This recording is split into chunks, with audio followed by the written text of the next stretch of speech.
2, 3, 4.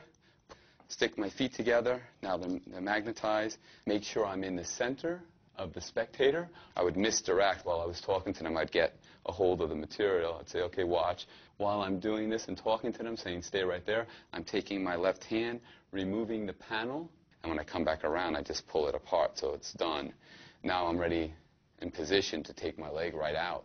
Remember, it's important to create some misdirection. You don't want them concentrating on your legs at this point. You want them looking elsewhere so that you can do the dirty work, which is probably the most difficult part, to get your leg out and planted, and then to get your leg back in is where you really need to be slick.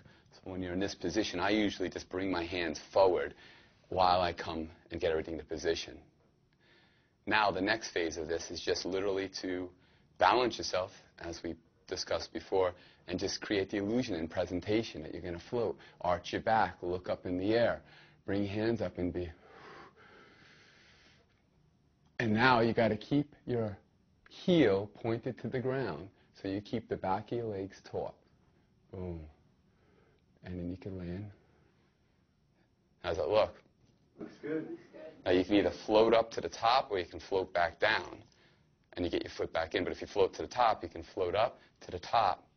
Boom. And this is the position you land in. Your foot actually lands on top of the shoe. This is obviously the most difficult technique and effect to do, which I did on a sidewalk, and I also did in a